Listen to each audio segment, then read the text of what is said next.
Al principio de esta crisis se encontraba en el poder el presidente Gustavo Díaz Ordaz, que comenzó su gobierno en 1964 y terminó en 1970. El gobierno de Díaz Ordaz se caracterizó por defender con impetuosidad tanto el territorio soberano de México como el desarrollo económico de la nación.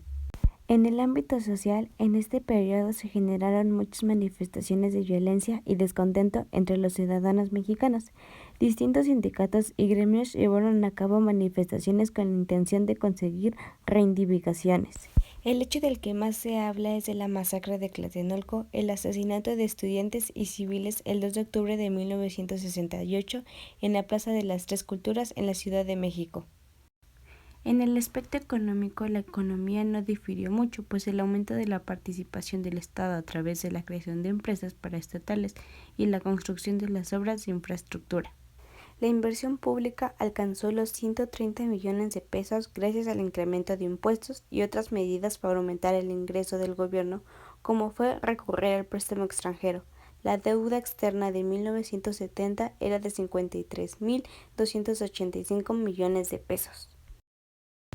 En el gobierno de Díaz, en el ámbito político, el gobierno hizo hincapié en las relaciones con América Latina, continuando con las políticas de sus antecesores de mantener relaciones con Cuba.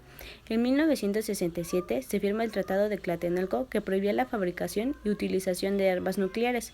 Las relaciones con Estados Unidos fueron relevantes para la inversión extranjera. Era indispensable para la política económica del gobierno. Luis Echeverría Álvarez fue el presidente de México desde el 1 de diciembre de 1970 hasta el 30 de diciembre de 1976.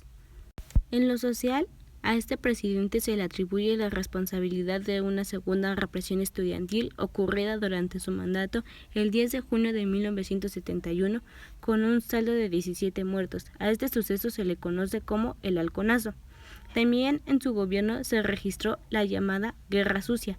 Esta campaña se encargaba de frenar los movimientos de oposición armada surgidos desde la masacre de 1968. En lo económico, México atravesaba una grave crisis económica caracterizada por un estancamiento en el crecimiento del producto, una deuda exterior voluminosa, una contracción de la inversión privada, entre muchas otras cosas más. En el aspecto político, el gobierno recurre a un gasto excesivo en la política gubernamental. En la política exterior establece relaciones con los gobiernos socialistas de Cuba. En 1976 a 1982, como presidente se encontraba José López Portillo. La economía del país se basaba en la explotación de bancos petrolíferos y la obtención de créditos en el extranjero. La deuda total externa de México para 1976 era de $20.948. En lo político, el exceso de gastos genera una gran corrupción en las esferas gubernamentales. En 1981 cae el precio del petróleo, pero a través del endeudamiento se mantiene el crecimiento y un dólar barato. En lo social, se modificaron algunas leyes fiscales para beneficiar a trabajadores con salario mínimo. También se firmaron convenios con 140 empresas privadas para crear 300,000 empleos.